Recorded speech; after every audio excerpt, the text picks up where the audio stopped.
네, 보신 대로 북한이 국제사회의 경고에도 우크라이나 전장 최전선에 등장했고요. 덩달아서 한반도 긴장감도 최고조에 달하고 있습니다. 자, 우리 정부 입장 어떤지 한번 들어보도록 하겠습니다. 김수경 통일부 차관 나오셨습니다. 안녕하십니까? 안녕하세요. 어서 오십시오.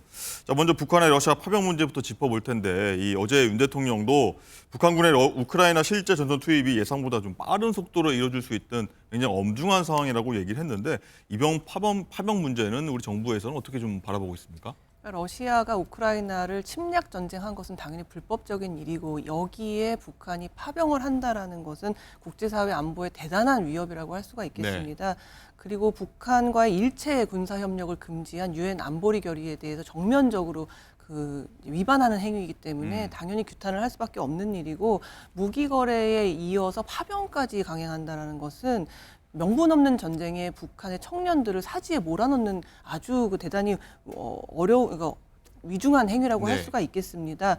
북에서는 지금 이 소식을 굉장히 쉬쉬하고 있고 그러다 보니까 파병 가족들이 이 소식을 접하고서 오열했다라는 얘기도 정보 당국의 전원을 통해서 나오고 있는 상황이거든요. 가족들을 격리했다 이런 소식도 들리고요. 그러니까 안보와 인권, 안보와 민생이 얼마나 밀접하게 연관돼 있는지를 우리가 볼 수가 있는 것이고 아무래도 북한의 입장에서는 지금 국제사회에서의 고립이 워낙에 강하다 보니까 이 러북 밀착을 통해서 뭔가 타개하겠다라는 의지가 강한 것 같습니다. 특히나 이제 미 대선을 앞두고 미 대선 이후에 뭐 종전 가능성이 있냐 없냐 이런 얘기도 나오고 있는 상황에서 그 미 대선 이후에 전략적인 가치를 최대한 높이기 위해서 지금 러북 밀착을 아주 하고 있는 상황인 건데 뭐 어떤 분들은 뭐 도박이다, 뭐 올인이다, 베팅이다 이제 이런 식의 표현들을 쓰시기도 하던데 도박이라는 거는 우리가 언제 하냐면 아주 궁지에 몰렸을 때 희박한 가능성에다가 이제 거는 거거든요. 그만큼 지금 북한이 느끼는 국제사회에서의 고립이 체제의 어떤 안정에 위협을 가하고 있기 때문에 이런 위험천만한 행위를 하고 있는 것이 아닌가 보고 있습니다. 그렇군요. 어쨌든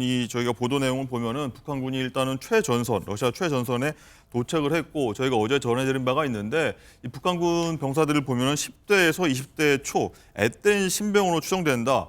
뭐 이른바 선발대가 이 총알 바지가 될 수 있다 이런 얘기까지 나오고 있는데 관련해서 우리 정부가 지금까지 파악한 이 북한군 어느 정도까지 지금 파악되고 있습니까? 지금 북한에서도 그 가정법을 이용해서 만약에 그런 일이 있다면 국제법적 규범에 부합되는 행위일 것이다라고 해서 사실상은 간접적으로 파병을 인정을 했고 러시아에서도 푸틴 대통령이 우리가 무엇을 어떻게 할지는 우리가 결정한다라는 식으로 얘기를 해서 사실상 지금 파병을 간접적으로는 시인하고 있는 상황이라고 볼 수가 있겠습니다. 지금 우크라이나 소식통을 이용한 외신 보도에 따르면 그 쿠르스크 지역으로 그 북한군이 가고 있고 또 나토 사무총장도 어제 쿠르스크에 배치됐다라고 이제 확인을 해줬잖아요. 그러니까 당초에 이렇게 북한군이 격전지 그 중에서도 쿠르스크에 가게 될 거라는 것은 전문가들의 많은 예측들이 있었습니다. 왜냐하면 이제 정예 부대다 보니까 당연히 격전지에 가게 될 테고. 네, 쿠르스크 현지 저희 모습 보여드리고 있습니다. 네, 쿠르스크는 지금 러시아가 굉장히 탈환해 오려고 애를 쓰고 있는 부분이기 때문에 저기에 가게 되지 않겠냐는 얘기를 했는데 사실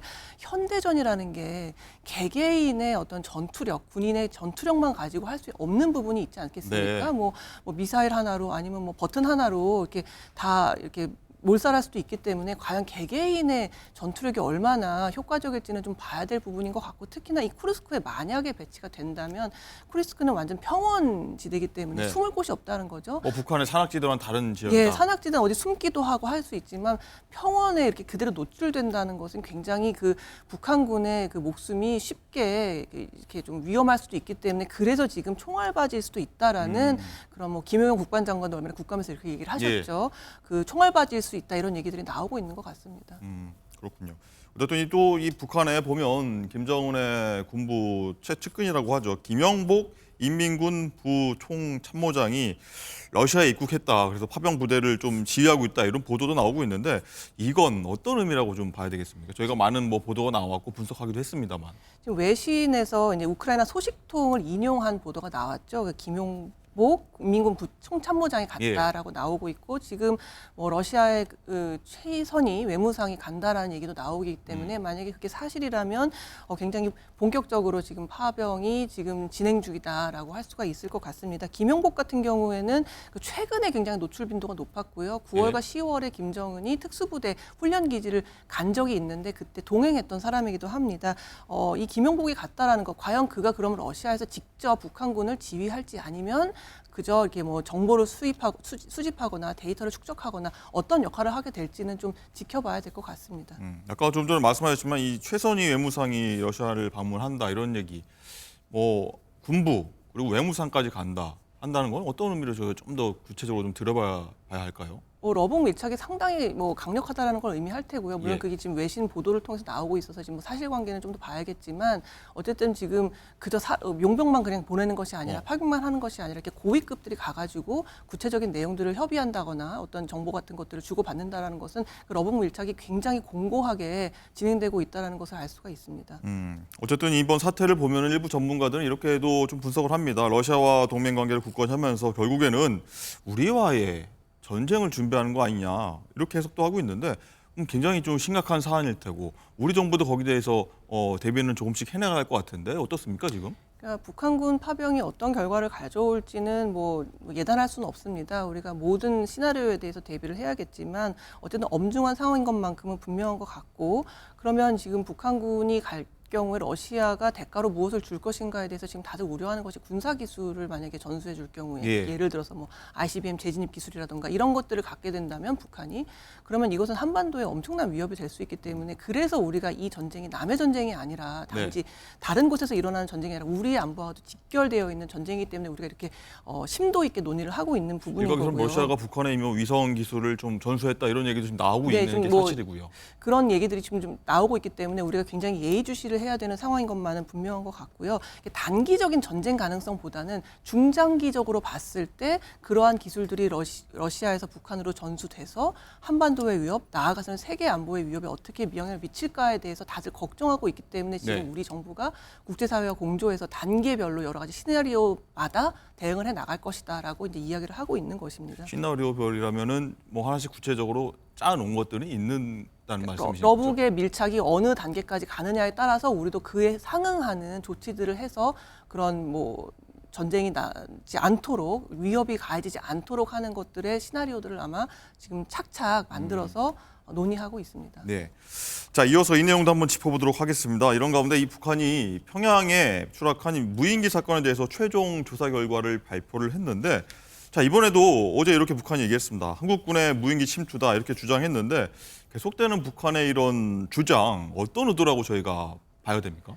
그러니까 지금 군에서는 그 대꾸해줄 가치가 없다라고 네. 얘기를 했는데, 그러니까 북한은 지금까지 수없이 많은 주장을 펴면서 도발의 구실을 삼으려고 했거든요. 이번에 이 무인기에 관련된 이야기들도 우리에 대한 어떤 도발과 위협의 명분으로 삼기 위해서 끝없이 이런 이야기들을 하고 있는 것인데 명분을 삼으려는 거다. 거기에 대해서 굳이 이게 맞다 틀리다라고 얘기를 해주는 것 자체가 북한의 수에 말려드는 것이기 때문에 군에서도 대꾸할 가치가 없다라고 이야기했다고 생각을 합니다. 그리고 지금 부파병이 그 국정원에 따르면 그 8일부터 10월 8일부터 포착이 됐다라고 얘기를 하는데 그 무인기에 대해서 북이 발표한 게 10월 11일이거든요. 예. 그리고 우리 정보 당국이 파병에 대해서 확인을 해준 게 18일입니다.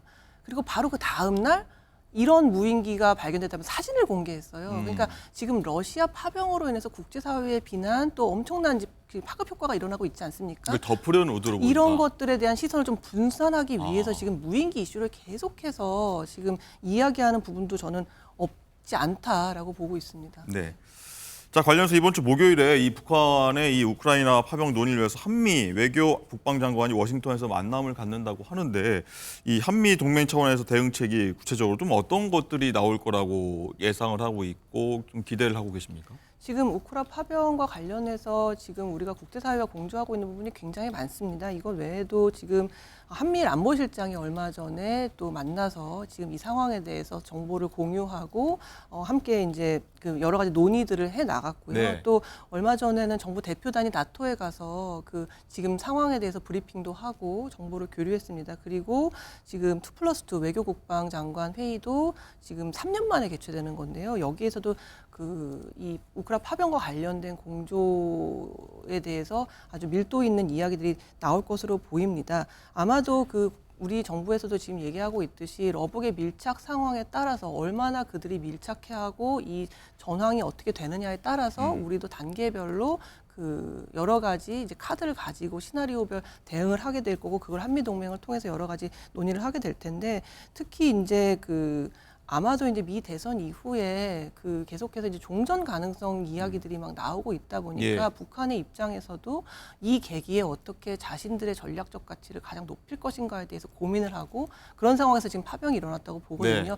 그러한 여러 가지 국제적인 정세에 맞물려서 북한이 어떻게 나오고 있고 이에 대해서 우리는 어떻게 할 것인가 등등을 한미 동맹을 공고화하면서 이야기하게 되지 않을까 싶습니다. 네, 뭐 북한과 러시아, 뭐 곧 있을 미국 대선 영향까지 굉장히 요즘 국제 정세에 정확한 파악과 대응이 우리에겐 필요하지 않나 이런 생각이 듭니다. 자, 차관님 말씀 여기까지 듣겠습니다. 고맙습니다. 감사합니다.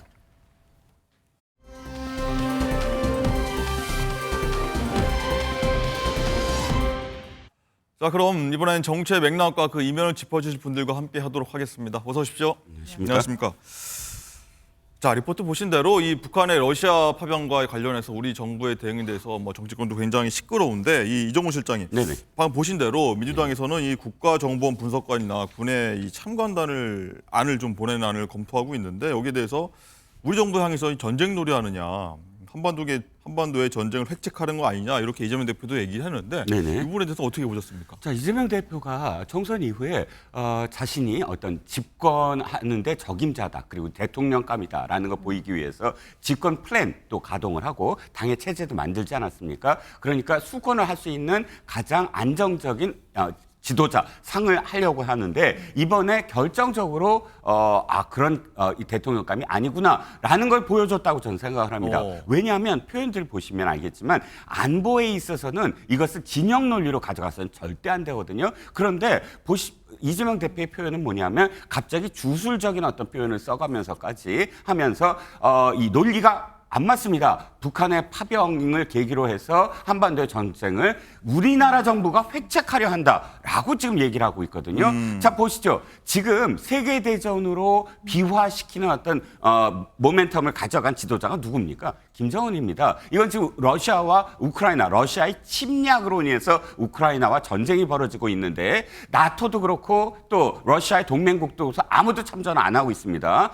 그런데 북한이 지금 참전을 하게 됨으로써 나토도 지금 굉장히 많은 어떤 그 경우의 수를 지금 고민하고 있거든요. 이렇게 해서 만약에 이게 비화된다고 한다면 당연히 북한의 지금 책임이 있는 겁니다. 침략 전쟁의 한 축으로서 지금 세계 전쟁에 있어서 옛날에 추축국이 벌어받았던 것처럼 이 전쟁이 끝났을 때 그 책임을 고스란히 가져가야 되는 겁니다. 그리고 또 두 번째는 뭐냐면 북한의 참전을 통해서 한반도에 지금 굉장히 안보 위협이 생겨났어요. 왜? 이 러시아와의 어떤 동맹 때문에 혈맹이 될 수 있습니다. 즉 한반도에 전쟁이 있을 때 러시아가 자동으로 참전하는 그런 계기가 됐고 두 번째는 이 대가, 북한이 참전하는 대가로서 보다 더 고도화된 핵 무기 개발이 완성될 수 있다라는 위협적인 요소가 있거든요. 저는 정보와 그러니까 분석관이나 군의 참관단은 당연하다고 봅니다. 왜냐하면 북한군이 실제로 거기서 어떠한 작전 수행을 능력을 배가하느냐, 실전을 어떻게 지금 하고 있느냐를 충분히 우리가 정보를 얻어내야 되고 그러니까 국가정보원 분석관은 이겁니다. 10대의 앳된 소년병으로 보이는 그런 지금 북한 인민군들을 어떻게든 탈영을 시켜서 자유대안의 품으로 돌아오게 만드는 그런 계기를 만들 수 있거든요. 그러니까 이런 여러 가지의 어떤 포석을 두고 이것을 마치 파병이라든지 또는 참전이라든지 파병은 못합니다. 국회 동의를 얻어야 되거든요. 192석이 야당 있는데 파병 어떻게 합니까? 그러니까 이렇게 논리의 비약으로서 안보 자체를 흔들려는 그런 표현이 과연 대통령감이 맞느냐라는 아마 지적을 피할 수 없을 것으로 보입니다. 예, 뭐 국가정보원 분석관이나 군의 참관단 보내는 안 여기 대해서도 말씀해 주셨는데 민주당에서는 이재명 대표가 얘기한 것처럼 한반도 전쟁 획책하는 거 아니냐 여기 대해서 얘기했거든요. 장현주 부위원장 생각은 궁금합니다. 뭐 안보 위기를 초래할 수 있는데 야당이 탄핵 공세에 일환을 삼고 있다는 국민의힘의 어떤 얘기 과도한 해석입니까? 어떻습니까? 뭐 당연히 안보에 관해서는 진영 논리가 있을 수 없다고 생각합니다. 그렇기 때문에 이재명 대표도 야당 대표로서 지금 정부의 정책들이나 특히 이제 북한 파병과 관련해서 여러 가지 야당이 할 수 있는 이야기들 목소리를 내고 있다고 저는 생각하는데요. 뭐 한동훈 대표도 민주당의 입장이 무엇이냐 이렇게 말씀 주셨지만 네. 이재명 대표는 명확하게 북한의 파병에 대해서 규탄했고 그리고 빨리 철회해야 된다라고 입장 내고 있습니다. 그리고 아마 뭐 보도에 따르면 오늘 정도에 이 파병에 대해서 철회하라고 하는 결의안도 뭐 발의할 것을 보이기도 네. 하거든요. 그렇기 때문에 민주당의 입장은 명확합니다. 북한의 파병 자체 잘못된 것이고 규탄해야 되고 철회해야 되는 거 분명한 것인데 네. 다만 이를 두고 정부가 하고 있는 이 대처 방안들이 과연 야당이 보기에 맞는 방향인가에 대해서는 지적을 해야 된다라는 입장입니다. 특히 뭐 국정원에서 참관단의 뭐 이름으로 좀 뭐 보낸다라고 하는데 사실 이런 파견 같은 부분들이 국제 정세에서 특히나 이런 엄중한 시기에서 과연 우리나라의 국익에 도움이 될 것인지 또는 우리 안보에 미치는 영향은 어떨 것인지 이런 부분들 당연히 야당이 견제해야 된다고 생각이 들고요. 그렇기 때문에 그런 부분들을 야당 대표가 얼마든지 말할 수 있는 것이고 이것에 대해서 여당에서 뭐 탄핵과 관련된 뭐 탄핵에 어떤 조장하려고 안 하는 거 아니냐 이런 식으로 이야기하는 것이야말로 저는 정치 공세 아닌가 생각합니다.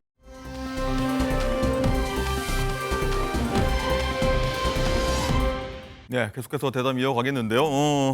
윤 대통령 다음 달 12일 임기 반환점을 맞습니다. 2년 반 임기의 반환점을 맞고 내일 또 한동훈 대표는 당대표 취임 100주년, 100일 기념식을 맞는데 이 당정이 계속 엇박자를 내고 있는데 이종훈 실장님 어떻게 보십니까? 윤 대통령도 뭐 한 대표가 공개적으로 제기한 이 김 여사 관련 리스크 해소 관련해서 여권의 어떤 지지층의 어떤 압박도 있는 상황이고 임기 반환점을 도는 윤 대통령 이런 상황에서 꺼내야 될 카드 뭐라고 보십니까?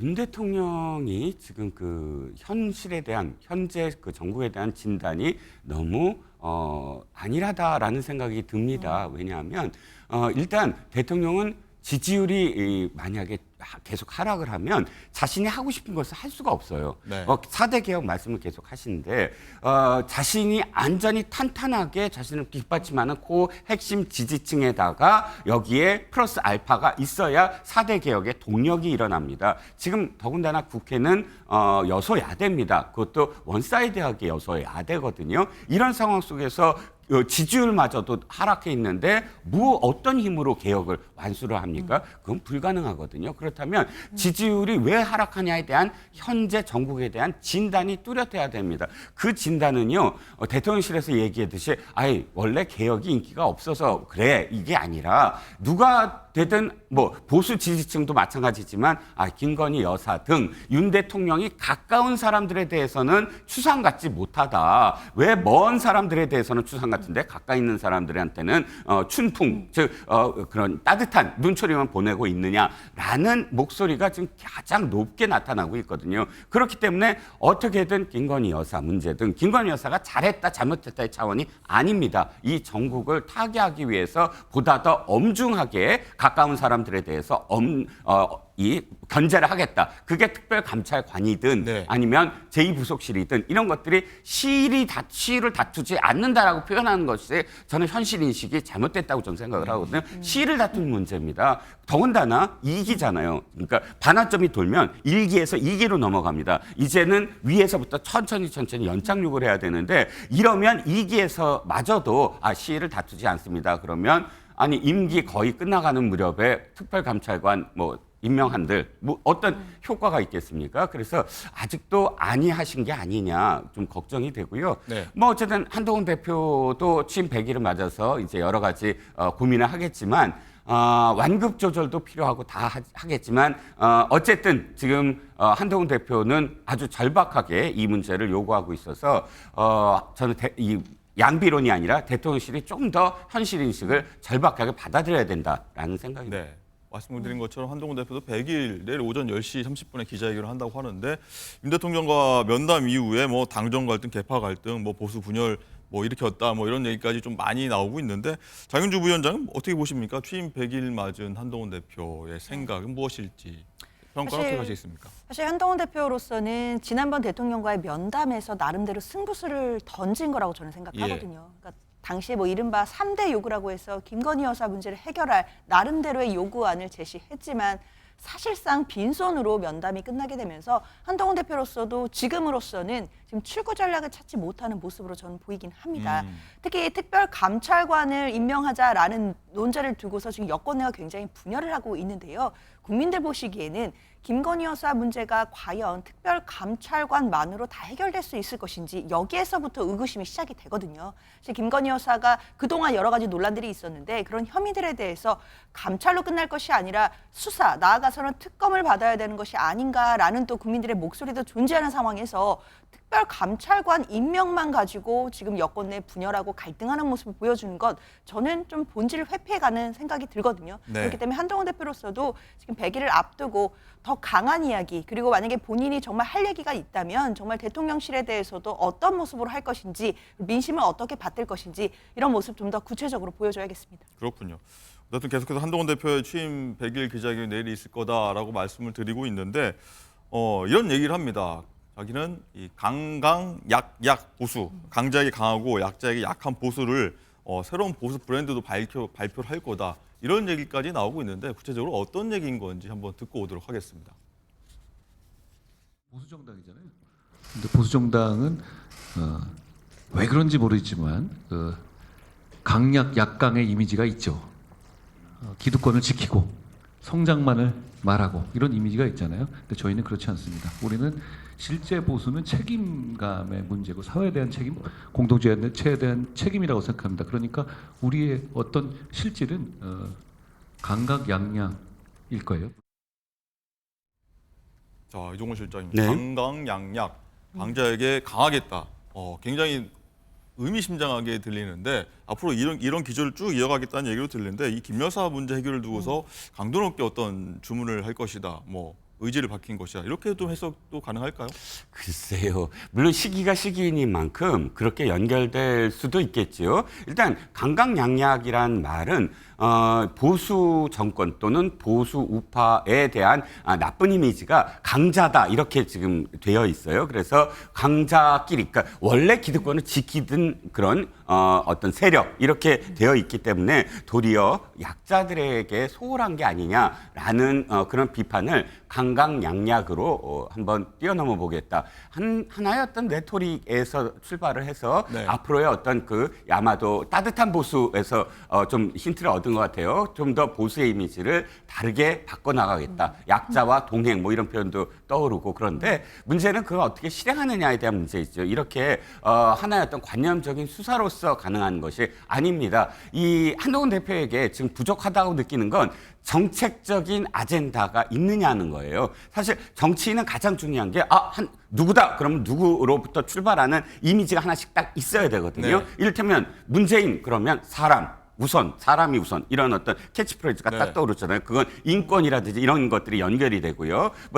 노무현 대통령 그러면 뭐 인권이 지방분권 네. 이게 딱 떠오르고 그러면 정책적으로 과연 한동훈 대표 앞으로 계속 정치를 펴나가려면 어떤 이미지를 가질 것인가에 대한 문제, 그다음에 경제적으로 어떤 방향으로 갈 것이냐의 문제, 이런 문제들이 다 포괄적으로 아우러져서 지금 강강약약 뭐 이런 본인이 뭐 지적을 받아왔던 부분을 오히려 좀 강점을 내세우겠다 이런 뭐 걸 그런 봐야 되나요? 거 같아요. 한동훈 대표 자체가 사실은 엘리트잖아요. 이 사회에서 사실 기득권이라고 할 수 있는 엘리트 출신이니까 그런 표현을 쓴 것 같고 또 지금 한 말씀만 더 드리면 진보는 문제를 제기하고 보수는 문제를 해결한다. 이런 표현이 있듯이 보수는 원래 유능해야 됩니다. 책임감을 갖고 어떤 문제, 진보가 늘 제기하는 문제들에 대해서 답을 갖고 내놔야 되는데 그런 실질적인 그런 힘을 보여주겠다. 뭐 이렇게 생각이 됩니다. 네. 그리고 또 여권의 또 다른 이슈죠. 특별감찰관 두고서 이 여권 내에서 친한, 친윤 간의 공개 충돌이 이어지고 있는데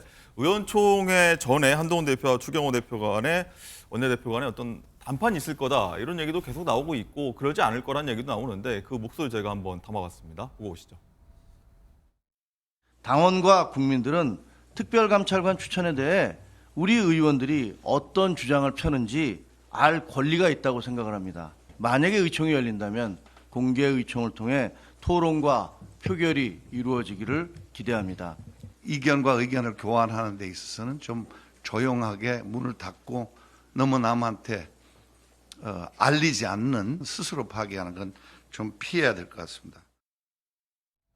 네, 보신 대로 이 친한계 쪽은 공개 의원총회 제안했는데 친윤계에서는 바로 불쾌감을 드러낸 상황인데 장윤주 위원장 네. 볼게요. 어쨌든 이 한동훈, 추경호 두 당사자는 좀 입을 다물고 있는, 좀 아끼는 상황인데 이 측근들에서 한마디씩 하면서 어떻게 보면 대리전 양상으로 가고 있거든요. 어떻게 보십니까? 그렇죠. 사실 대리전 양상으로 보이기는 하지만 저는 전면전 상황이라고 생각합니다. 전면전입니까? 이미 친한계와 친윤계는 갈등이 폭발한 상황이고요. 특히 특별감찰관을 두고는 지난번에 있었던 한동훈 대표와 추경호 원내대표의 설전에서 보여주듯이 사실 감정의 골도 깊어졌고 이미 이 갈등의 골 자체가 너무나 깊어졌다라고 볼 수밖에 없습니다. 특히나 이 특별감찰관 두고 뭐 한동훈 대표가 원외이다 뭐 이런 얘기까지 나왔잖아요. 사실 원외대표이기 때문에 한동훈 대표가 한계가 있다라는 점까지 지적을 한 것이기 때문에 사실상 이 갈등이 어떻게 수습될 수 있을지 좀 알기가 어려운 상황인데요.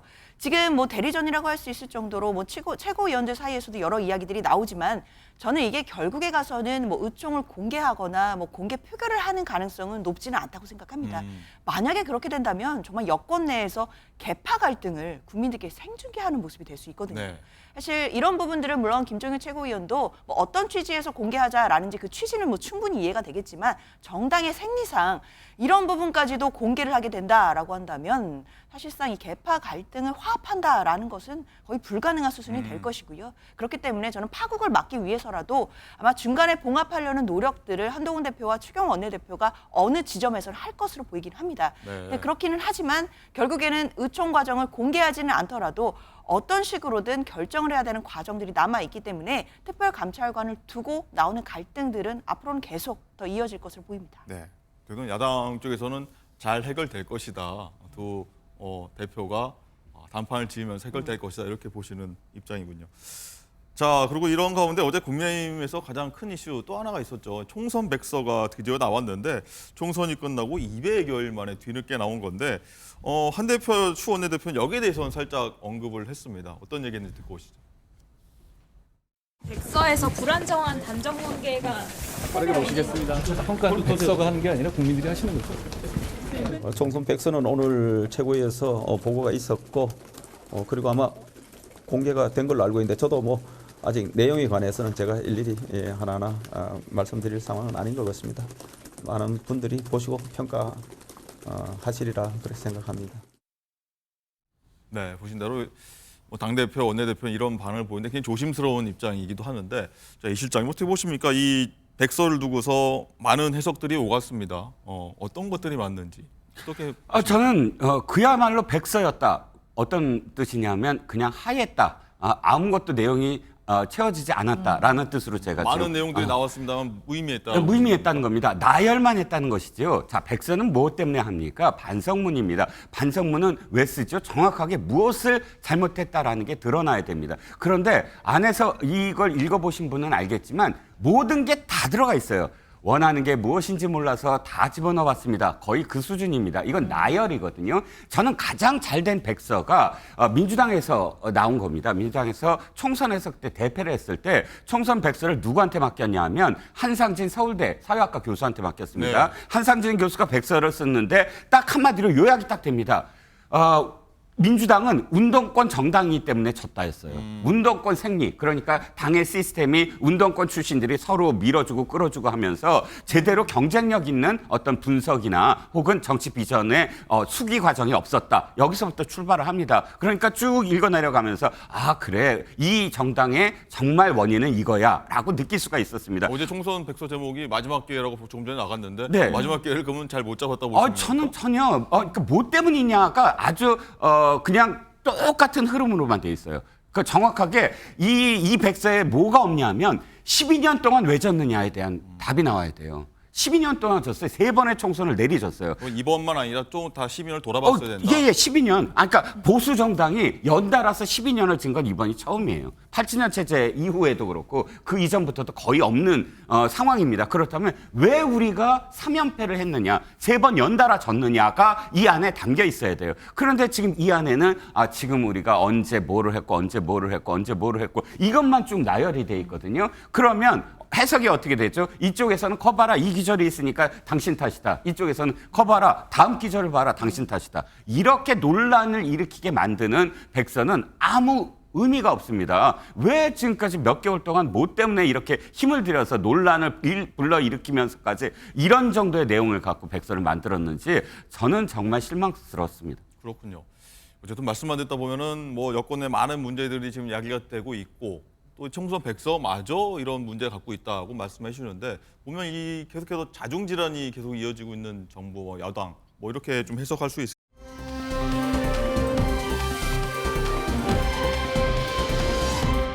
야권의 공세가 계속해서 이어지고 있습니다. 특히 조국혁신당의 조국 대표 같은 경우에는 어제 취임 100일 기자회견이 있었는데 자, 탄핵 소추안을 작성하고 있다. 이렇게까지 밝히는 내용입니다. 이 야권에는 어떤 지금 상황을 갖고 있고 생각을 갖고 있는지 목소리 한번 듣고 이어나가도록 하겠습니다.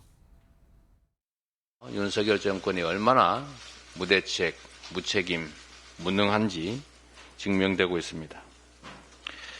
특히 국정을 둘러싸고 주술사니 영적 대화 같은 말들이 흘러나오고 있습니다.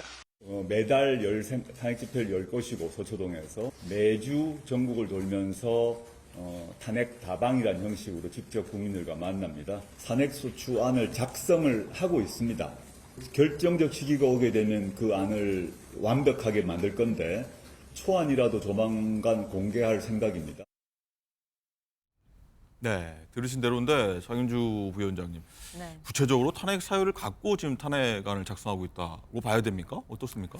글쎄요, 뭐 일단 조국혁신당의 조국 대표의 입장이기 때문에 뭐 초안이나 이런 부분들이 어느 정도까지 완성됐는지는 확인은 저도 못 해보긴 했는데요. 네.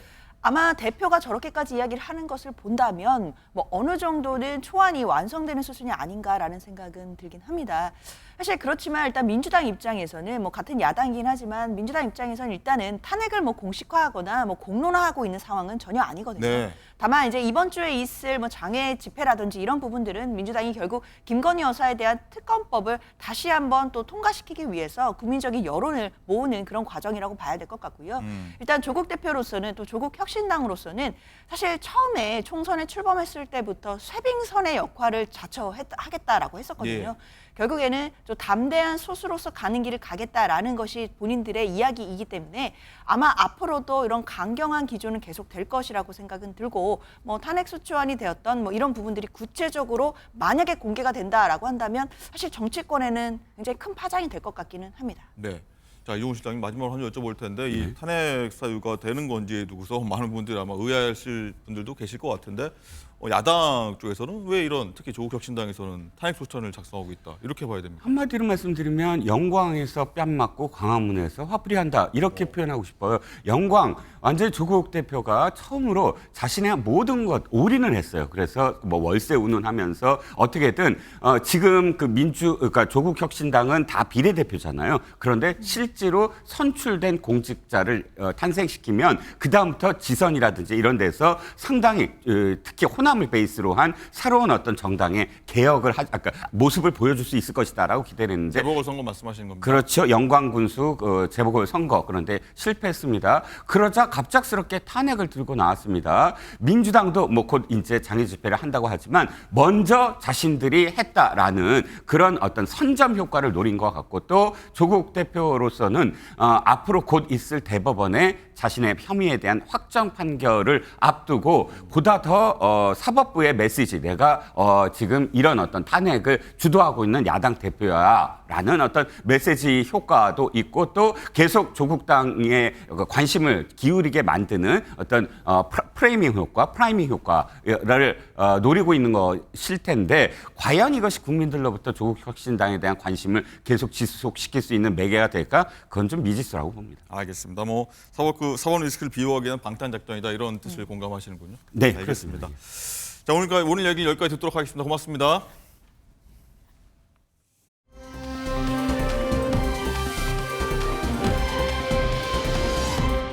자, 이어서 사건 사고 소식도 살펴보도록 하겠습니다. 자, 서울 한복판에서 젊은 여성이 영문도 모른 채 처음 보는 남성으로부터 폭행을 당하는 일이 벌어졌습니다. 자, 왜 이런 일이 벌어진 건지 손성민 기자 리포트 보시고 사건 속으로 들어가겠습니다. 늦은 저녁, 길을 걷던 두 여성이 황급하게 가게 안으로 몸을 피합니다. 뒤따라 들어온 남성이 이 중 한 여성을 때리기 시작하자 주변 사람들이 놀라 남성을 제지합니다. 하지만 남성은 되려 자신을 말리던 다른 남성에게도 폭력을 휘둘렀습니다. 우선 지금까지도 좀 뭔가 이명이 계속 들리는 상황이고 그 남자가 흉기를 들고 있지 않았다는 거에서 그나마 안도를 느꼈던 것 같아요. 지난 27일 밤 9시 20분쯤 술에 취한 40대 남성 A씨가 처음 보는 사람들을 잇따라 폭행했습니다. A씨가 피해 여성을 뒤쫓아간 거리입니다. A씨는 길 건너편에서부터 약 80m 정도를 뒤따라간 것으로 전해졌습니다. A씨는 등산을 갔다가 술을 마신 뒤 이 같은 범행을 저지른 것으로 알려졌고 검거되는 과정에서 경찰관에게도 난동을 부린 것으로 조사됐습니다. 경찰은 A씨를 폭행과 관공서 주치소란 혐의로 입건하고 자세한 사건 경위를 조사할 방침입니다. MBN 뉴스 손성민입니다.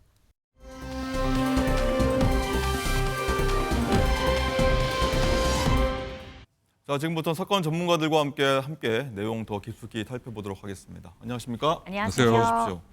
자, 이 교수님 좀 전에 리포트를 봤는데 영상만 봐도 당시 상황이 굉장히 긴박해 보입니다. 어떻게 보셨습니까? 네, 그 음주 폭행 난동이 아직까지도 그 사회에 참 불안감을 주고 있구나, 뭐 그런 생각을 할 수밖에 없었는데요.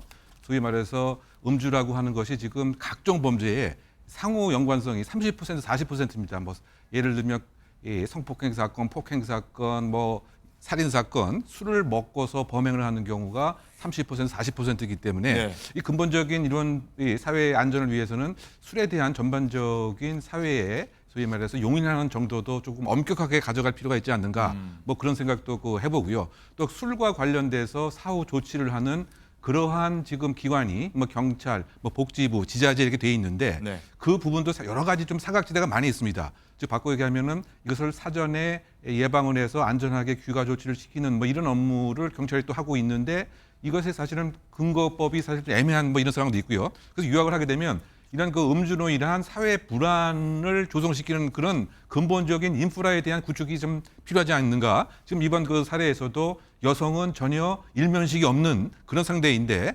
가게까지 쫓아가서 공격 행위를 하는가 하면 또 이것을 말리는 그 남성한테도 결국은 이제 술이라고 하는 힘을 빌어서 저는 행동을 한 것이죠. 아마 지금도 역시 그 여러 골목 상권에는 주폭이라고 하는 이른바 술을 먹고서 난동을 피워서 이 일상적인 평온한 생활을 하는 시민들의 안정감 해치는 이런 것들이 상당히 많이 있기 때문에 그런 사례가 지금 여전히 지금 존재하고 있는 그런 케이스가 아닌가 생각을 해봤습니다. 네, 자 이권 변호사님 보면은 피해자가 이번에 한둘이 아닙니다. 이들을 그러면 어떤 처벌을 이 피해자는 받게 됩니까?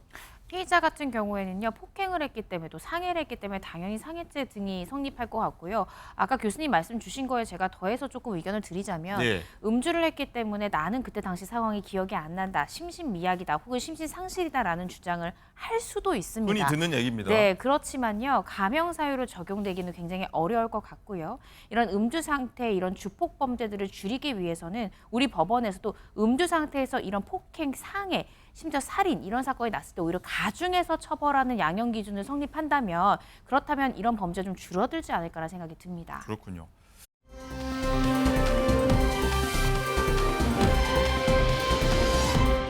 다음 사건은 짚어보도록 하겠습니다. 자, 온 국민의 공분을 샀던 사건입니다. 지난 2월에 이 만취 운전을 하다가 이 배달원을 치어서 숨지게 했던 사건인데, 그런데 어제 이 법원의 이 판결에 불복해서 상고를 했다고 하는데, 먼저 지난 2월입니다. 영장 실질 심사 출석 당시에 목소리 듣고 얘기 이어가도록 하겠습니다.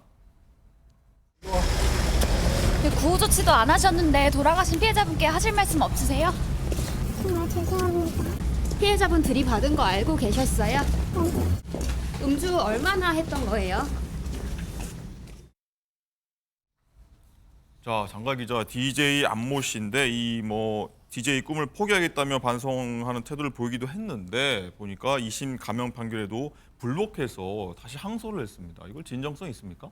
그렇습니다. 좀 사건을 조금 더 설명을 드리자면 이 24살밖에 되지 않은 이 운전자 지난 2월 새벽 4시 반에 서울 강남구 논현동에서 술 마시고 자신의 벤츠 운전하다가 1차로 사고 내고 2차로 오토바이를 들이박아서 50대 남성 운전자를 숨지게 했던 그 사건입니다. 네.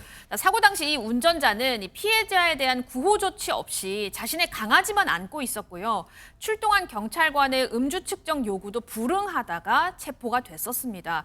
1심에서 10년, 2심에서 8년 선고받았는데 이 운전자는 이 형량도 많다고 생각해서 상고장을 제출을 한 겁니다. 네. 그런데요, 이 운전자 제가 인지도가 있는 이 유명 DJ라고 아까 앵커님도 말씀을 해주셨는데 한 언론을 통해서 옥중에서 유족 측에게 사과를 한번 했었습니다.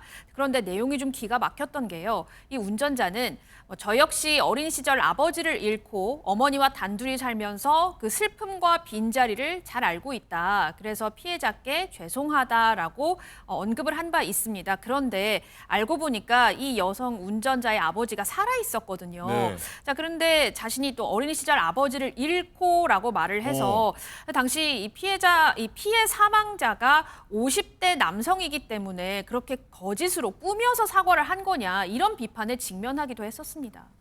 자, 이 교수님, 이 네. 장가 기자 얘기 좀 어떻게 들었는지 궁금하고 또 1심에서 감형이 됐는데도 불복했다라고 보면은 정말 반성을 했다고 봐야 됩니까? 어떻습니까?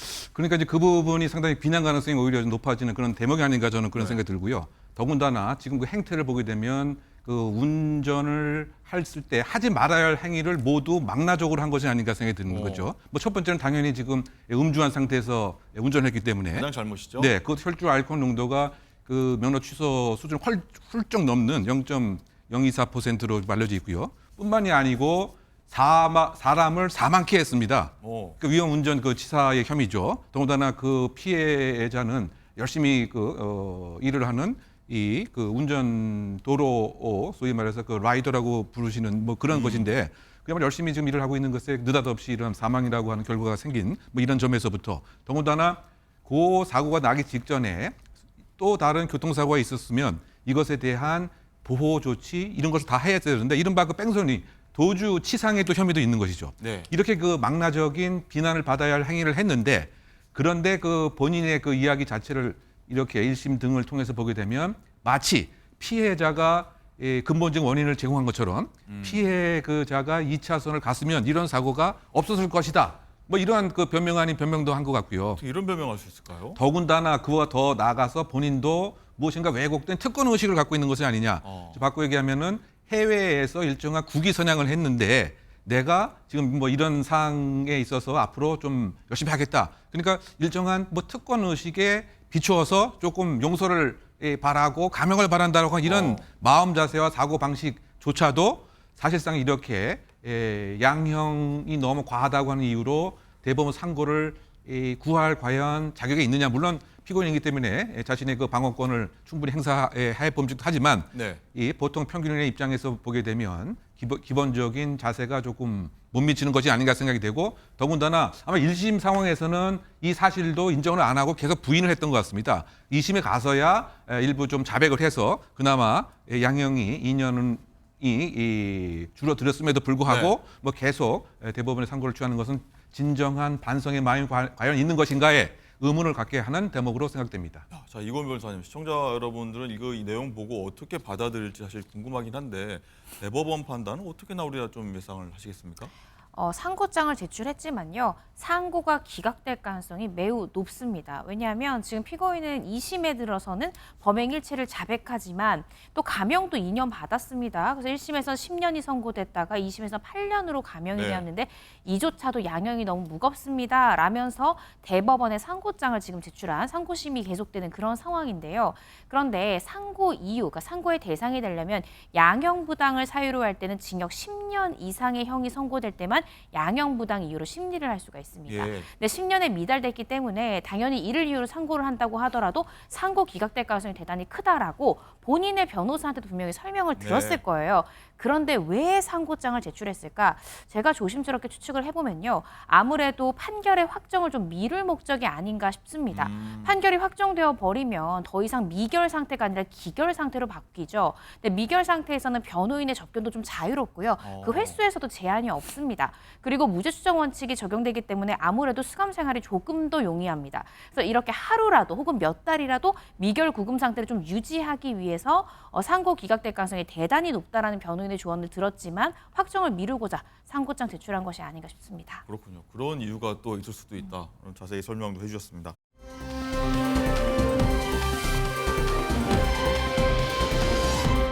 자, 다음으로는요, 좀 삭막한 소식을 저희가 한번 전해드리려고 할 것 같은데, 자, 이 어린이 출입을 금지하는 노 퀴즈 존 아마 많이 좀 들으셨을 겁니다. 그런데 최근엔 노 시니어 존 이런 것까지 등장했다고 합니다. 장관 기자, 노 시니어 존이라고 하면은 어르신들을 들어오지 마세요라고 하는 건가요? 네, 맞습니다. 어린이들이 식당에서 떠들거나 뛰어다녀서 식사하시는 분들에게 방해가 될 수 있어서 노 키즈 존이 만들어졌다면 노 시니어 존은 어르신들이 자리를 차지하고 있으면 젊은 소비자들이 오지 않는다. 이런 인식으로 좀 출입을 제한하는 곳들도 요즘은 종종 찾아볼 수 있습니다. 자, 그런데요. 이러다 보니까 어르신들도 가끔은 패스트푸드점이나 뭐 저렴한 커피 가게 갈 수 있잖아요. 그렇죠. 그런데 이 젊은이들 눈치가 오히려 보인다. 이런 말씀들을 정말 많이 하시더라고요.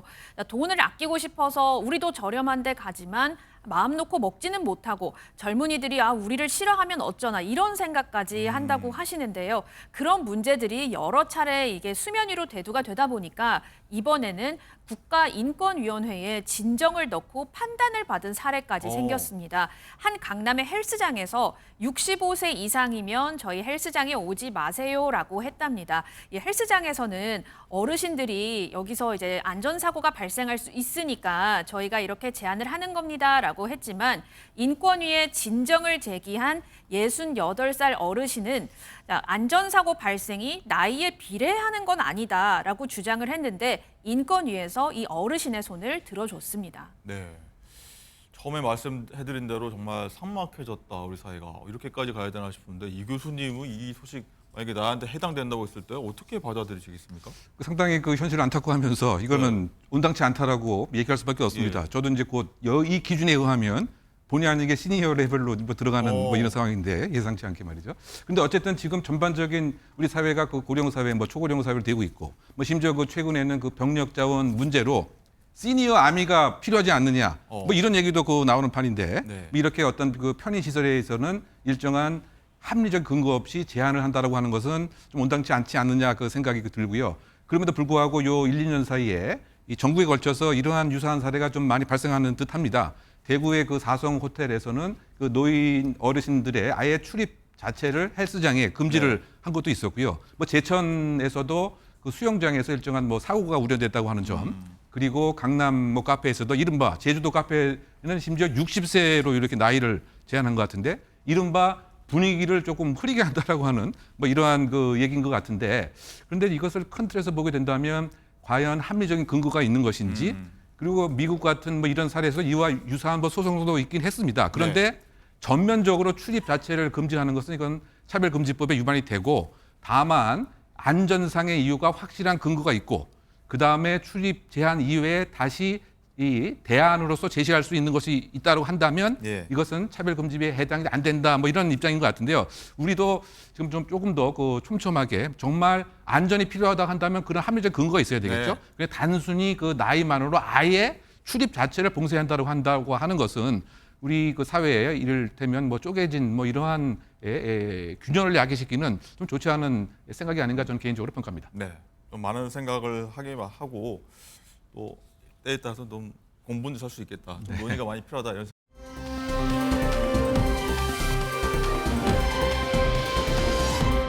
자, 그리고 마지막으로 얘기도 한번 해보겠습니다. 이 장가 기자, 금값 27억 원이 투입돼서 혈세 낭비라고 들었던 이 전남 한평군의 대표 상징물입니다.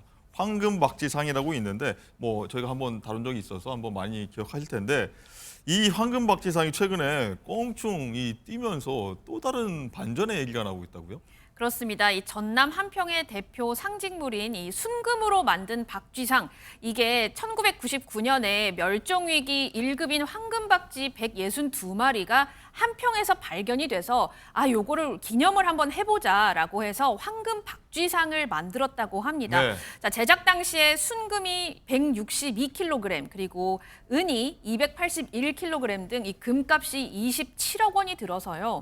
대체 이 혈세를 어디다가 낭비를 하는 거냐 이런 지적을 정말 많이 받았습니다. 자, 그런데 이 황금박쥐 몸값이요 27억 원에서 지금은 225억까지 올라. 올랐다고 10배입니다, 합니다. 거의. 그렇죠. 거의 9배 넘게 오르게 된 거죠. 왜냐하면 이 황금박쥐상 제작이 완성이 됐던 2008년 무렵과 지금을 비교했을 때 금값이 그만큼 많이 올랐기 때문인데요. 자, 오늘 순금 제가 한번 가격을 체크를 해봤더니 3.75g당 가격이 52만 원으로 한 달 전보다도 4만 원이 상승을 했더라고요. 자, 그래서 이제는 이거 한평에서 정말 잘한 투자였다. 잘한 금테크였다라면서 한평의 테슬라 아니냐, 한평의 테슬라. 엔비디아 아니냐 이런 말까지 나오고 있습니다. 그렇군요. 자, 이건 변호사님. 네. 자, 이렇게 200 몇 억까지 올라갈 정도 어쨌든 반전이 있었고요. 보안 굉장히 강조할 것 같은데요. 그렇습니다. 지금 230억 원이잖아요. 네. 누가 훔쳐가면 어떻게 하겠어요. 굉장히 보안이 철저한데요. 사실 20몇 억도 굉장히 큰 금액이긴 합니다만. 그렇습니다. 그러니까 지난 4월에는 이 황금박쥐상이 150억 원이었는데 6개월 만에 230억으로 80억 원이 뛰었습니다. 보안이 한층 강화가 됐는데요.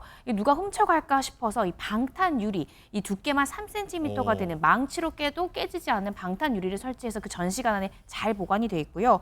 뿐만 아니라 적외선 감지 장치나 여러 가지 감지 장치를 해놨고 보험도 들었다고 합니다. 근데 보험료만 연간 2,100만 원을 내서 혹시나 파손되거나 분실 시에도 전액이 다 손실이 보전되는 보험 상품에도 가입이 되어 있고 24시간 무인 경비 시스템을 구축해서 감시 상태라고 합니다. 조금 전에 나갔던 게 예전에 저걸 훔치려고 놨던 어떤 도둑들인 것 같아요. 지금 이 장면입니다. 도둑들인데 잡혔는지 한번 모르겠는데 한번 저런 일도 있었다. 이런 소식 한번 전해드렸습니다.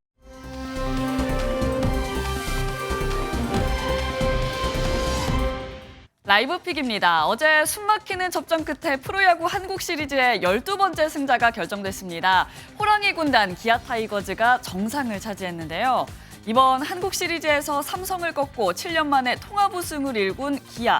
단일 리그 기준 7번째 한국 시리즈는 12번째로 역대 최다 우승을 기록했습니다. 어제 기아는 5차전 초반 1대5로 뒤지다가 필승조를 투입해 삼성 타선을 들어맞고 맹렬히 추격하더니 짜릿한 뒤집기로 7대5 역전승을 거뒀는데요. 팬들은 그야말로 열광의 도가니가 됐습니다. 이날 시리즈 MVP는 김선빈 선수, 5차전 데일리 MVP는 박찬호 선수가 받았고요. KBO 감독상은 특유의 형님 리더십을 보여준 이범호 감독에게 수여됐습니다. 광주로 돌아와 홈팬 앞에서 우승 트로피를 들어올리겠다는 약속을 지킨 기아 타이거즈 우승을 진심으로 축하합니다. 커피 브랜드 스타벅스 직원들이 3년 만에 다시 트럭 시위에 나섰습니다. 사측이 성장이 둔화하자 인건비 투자를 줄이고 있다는 주장입니다. 노조가 없는데도 의견을 모아 익명 모금으로 트럭 시위에 나선 스타벅스 직원들. 전광판에는 무능력한 탁상 행정, 비효율적 인력 절감이 적혀 있습니다. 직원들은 잦은 이벤트로 업무 강도가 높아지고 곧 가격도 인상되지만 거기에 비해 임금은 변함이 없다고 주장하고 있는데요. 실제로 처음 입사한 바리스타 시급은 1,800원인데 연장 근무까지 해도 월급이 200만 원도 못 미치고 매장 수도 지난 3년 동안 18%가 많아졌지만 매장 파트너 수는 13%만 늘었다고 합니다. 게다가 스타벅스 측은 영업 실적을 높이기 위해서 몇몇 음료 가격을 200원씩 올리기로 했다고요. 여기에 스타벅스 측은 매출액 대비 인건비 비중은 32%로 높다면서 근무 환경 개선에도 힘쓰고 있다고 전했습니다.